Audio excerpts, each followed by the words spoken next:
Hello everyone and welcome back to the Russian Republic here in Hearts of Iron 4 Kaiserreich. And we are left here with the aftermath of the assassination of Kerensky. And with 20 votes. And might I add that there were quite a few comments.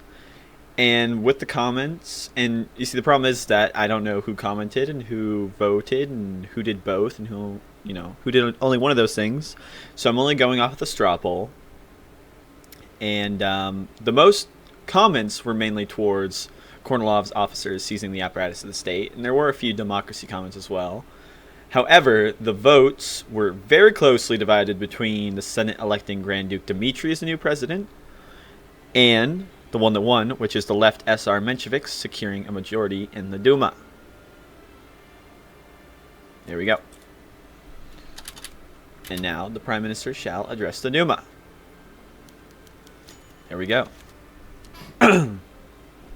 After Kerensky's assassination, the country is still in chaos. Although the Duma managed to maintain the mantle of legislative and executive power, the government's control of the apparatus of state is still unstable. In an attempt to restore popular faith in parliament, the Prime Minister today held a speech in a packed Duma, stressing the importance of maintaining both order and the civil liberties of all the Russian Federation citizens. The Duma ensures Russian freedom and Russian greatness. Irakli Sertsi. War Strumer has died. Some dude died, basically. Low party popularity. Great. Downfall and stability. Also wonderful. Lash Orda region declares independence. Great. Just great.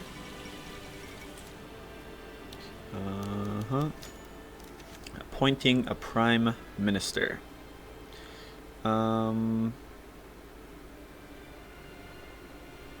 Negative 100. That's great.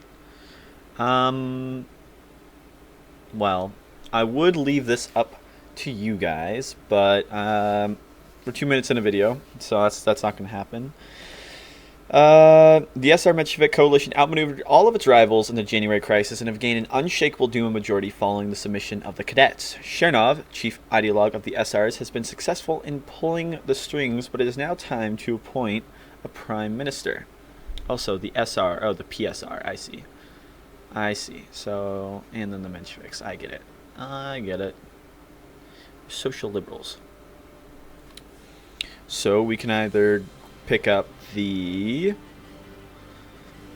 stay with the Mensheviks and get, negative 100, or we can get plus 100, and get some guys that are, relatively good, and consumer goods factories go down, which is better than what these guys were. So we're going to go ahead and compromise with the liberal Pavel Milyukov. What's he look like? Well, he's an older looking dude. That's alright. Oh, we have to pay Bresletov's reparations. Ooh. The accursed Teuton. So, some people were saying in the comments, oh, we better go to the gates of Brandenburg and take back, what is ours, which would be a lot of this territory. I mean, you could say whether or not it's ours, but it's ours. Reorganization of the internal police. With the rise of internal dissent, the government is to grant itself an internal police able to actively hunt down the protesters. And somebody else is saying, Germany saved us from the socialism, so we should be friends. But no, the accursed Teutons. Obviously, we do not feel that way. So that says, enough. And let's see, we are going to reintroduce the Ochranka. I don't know how to say that. That just sounded right. With revolutionary movements active throughout Russia, some members of the Duma are suggesting that it's time for a complete reorganization of the internal police on the basis of the old Tsar's secret police, the Ochranka, to maintain law and order in Russia. This organization will hunt down any radical revolutionary elements and re-educate them to respect the Russian state. That doesn't sound so great, or very democratic, but whatever. And downfall and stability. Very low stability. Wonderful. Some wars and some people elected in France. Travailleurs. That did not sound right in the slightest. I don't even know why I said that. Disaster level stability. That's cool.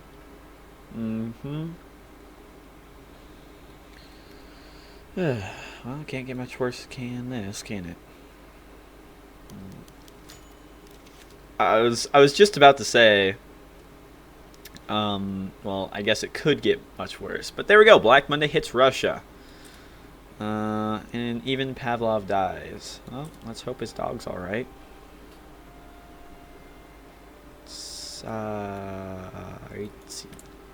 Saritsyn. No, that's why it's called instead of Stalingrad. Interesting. The more you know. Oh. Uh-oh. The Orthodox Church, under the leadership of the vocal Patriarch Kirill, is demanding a clarification of its legal status in the Russian Republic. He wants us to pass a constitutional amendment on the issue of our national religion. Well, why thank you, Patriarch Kirill. We will pass an amendment on the issue of our national religion, which is that we are a modern secular state. Gotcha, bitch. But okay, if we're going to be sticking to this democracy thing, we gotta stick to our guns here, and we are a modern secular state, damn it. Well, Afghanistan's losing. So, sucks to be them, I guess. We have reintroduced the Ochranka. And that's done. Cool. And now not much is happening. Let's look at some other stuff. Like, oh god, why? And, oh yeah, because we're making 3.6 a day. Awesome.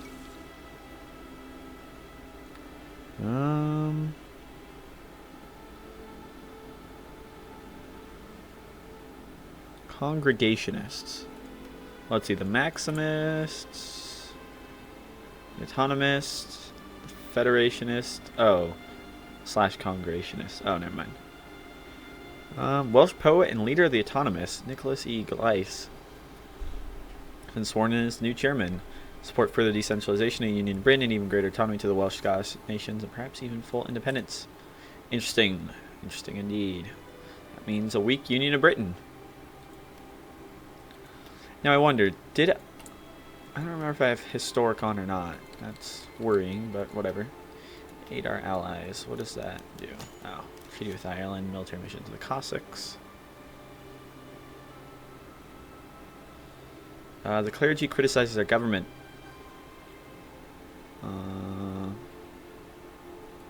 Well, sorry. A minister supports his ideology. Radical socialist.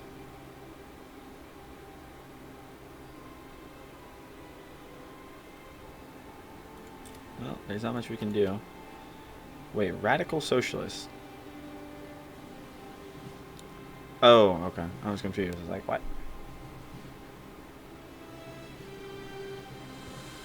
So, I mean, between them, they represent 17% of our country. Despite our secular politics, there are still some religious elements within the government that wish well for its nation, no matter who's in charge of the government. Yesterday, a small mass is dedicated to the prosperity of our motherland. A harmless, yet useful ceremony. Is there anything we can do here? Nope. Restore the proletariat dictatorship.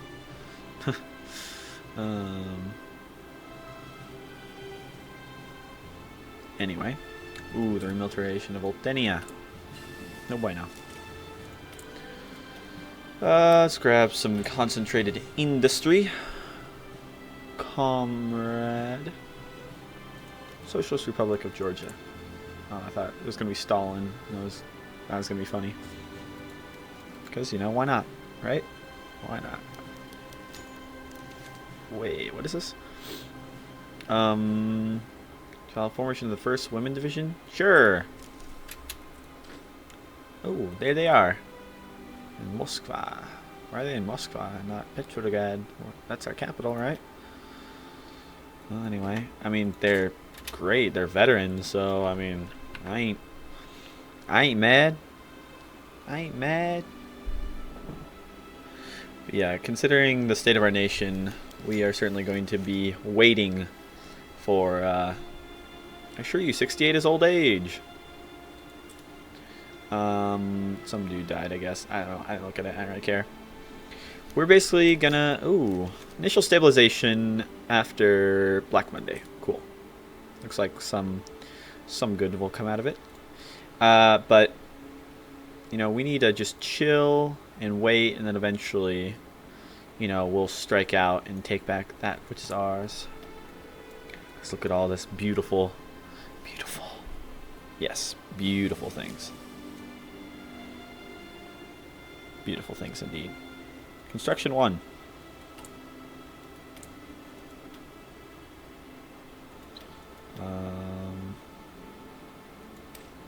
Yeah, apparently we need that, so. Arab Congress. And might I say that this one is going to be, yeah.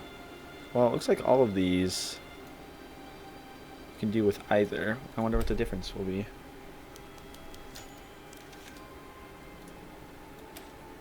UBD nationalist.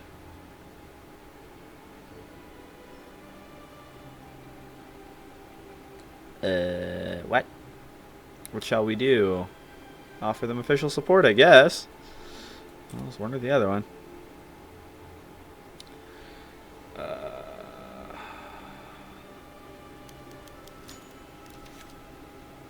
Clergy. Damn it, clergy. Fuck off.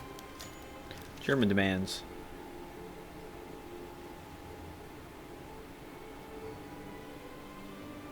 You've angered the Germans. Whatever. I don't care. Oh, dang. Nationalist populists are real strong. Recent military exercises led to one irrefutable conclusion. Russian military is a mess. Well, I can tell you which one we're going to be doing. Middle Europa ceases all contact with us. The German Empire reacted badly to refusal. They ordered the cessation of all trade and diplomatic contacts between our state and Middle Europa. Parts of our industry is already feeling the consequences of such drastic action. Shall we continue with the support of UBD nationalists or cease it to try and appease the German Empire? I don't know really why we're supporting nationalists, but I think it's kind of funny. We'll cease their support. I mean, eventually it'll be ours anyway, so. Oh, the capital. Either Russia's historic capitals could become the home of our government. Where should we go? Well. Okay. See, this is what happens when I give you guys choices. But okay, so we have multiple things here. So let's see. We can either move the capital to Petrograd or Moscow. And then there are also 4 different plans to reform the army. So let's go through it. We have Denikin's plan, which is Field Marshal Denikin is popular with the politicians and most of our officer corps. To go through with his plans for the army would be an easy affair. He suggests that Russia should rely on our huge numbers to win any future wars, but also insists that a motorization of our forces is necessary. Might I also say that this also goes down here, and it'll also give us 3% recruitable population and local training, which is weapon equipment research time -5 and division training time -20%. Recruitable population, that's awesome, because what that means is we can, roleplay and stick with veteran only, but still get the extra 3%, which is very useful. Wrangel's plan. Wrangel also gives us the most political power. Wrangel's plan, while not as widely respected as Denikin, is still popular with some parts of the military. He believes in discipline and is respected far and wide for his administrative abilities. With extensive planning and a general motorization, he believes he can make the Russian army the greatest in the world. So that's for grand battle plan, and Denikin's is for mass assault. Mind you that with Denikin's as well, or not with Denikin's as well, but with the fact that he is land doctrine, we can go ahead and grab either deep battle, which is useful in of itself, or we can grab mass mobilization, which also gives us another 5%. Maybe we don't need that, though. I have a feeling we don't need that. But anyway, with Wrangel, we would get National Planning School, which is land doctrine research time down, max planning increase, planning speed increase, and supply consumption goes down. Also good. From the army, Shatalov's plan. Shatalov is a veteran from both the front lines and the staff quarters. While not the first choice of the military command, he does have a circle of close allies who all advocate theories of overwhelming firepower, hammering enemy positions with artillery before attacking. Additionally, more initiative and responsibility needs to be given to the officer at the front line. Initiative to the commanders. Army experience goes up, and we gain National High Command Formation School, Land Doctrine, Recon Company does better stuff, I guess. And then the last one is Markov's plan. No one doubts the talents of Markov, put to display in every war since the Russo-Japanese one. During the Weltkrieg, he was a close assistant to Denikin. However, his ideas are foreign to many of the general staff of Russian, and it might take some persuading to get everyone on board with his plans. Still, Russian tank armies, swift strikes through enemy lines. What a thought. National Armor School. Armor research. Time goes down, armor gets max speed and reliability. I personally believe that all of these are viable options. We also have to reform the Navy. So we have Kolometsev. Nikolai Kolometsev is an Arctic adventurer and officer of the old school. He believes in the power of discipline and of majestic battleships, having experience with major naval engagements ever since the Russo-Japanese War, where he became a hero and a legend for saving the life of Admiral Rosetsvensky. Probably butchered that. So, we get a Chief of Navy, Robert Van Buren, Decisive Battle Doctrine, which means capital ship attack plus 10%, naval capital ship armor plus 10%, and naval AA attack plus 15%, plus fleet and Bing. Over here we get Mikhail Baren's, or just Baren's plan. A friend of Wrangel has visited the Dominion of Canada and claims to have seen the future of naval warfare, aircraft carriers. While they are expensive, he claims that while the Weltkrieg naval warfare is dominated by battleships, they will soon be overshadowed by the massive aircraft carriers and the punching power of naval bombers. So we will get naval max range factor, sortie efficiency, naval air attacks from carriers, naval air targeting from carriers, and naval air agility from carriers. Following that, we get Bostrom's plan, which grants... even Bostrom claims that while both Baron's and Kolometsev's plans are grand, none of them are realistic. Building a large navy is expensive, and Russia does not have the dockyards nor the resources to produce a fleet of that size. Instead, we should focus on the cheaper but equally deadly submarines to harass enemy ships. Currently, we don't have the dockyards. Maybe eventually we shall. Convoy rating efficiency, submarine attack, and submarine defense. So those are all interesting. And as you can see, we get battleship, cruiser. Like, this is how it works. You can get from Bostrom's, then here you can get these two from Baron's, these two from Kolometsev's, these two from Bostrom's. Yep. Okay, and we can do all of those, and all of those, and all of those. Alright, and... Oh, and we can only do armored unit modernization if we reform the army from Markov's plan. Is there anything else that is locked off? Nope. And then, of course, we have the option of where we shall move the capital to, whether it be Petrograd or Moscow. So,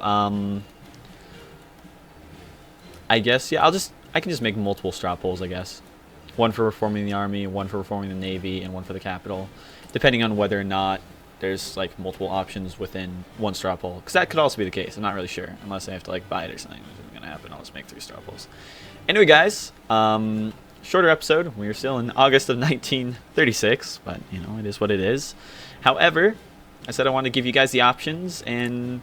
some of the other options I took the liberty of because it was either early on in the episode or, I was just doing what I imagined would be best for the country, such as, like, when we were just doing the one to get the most political power with our prime minister, or a secular state. I mean, if we're going to go to democracy, we got to, be as democratic as possible, even if Russian traditionalism would state that we should probably be orthodox.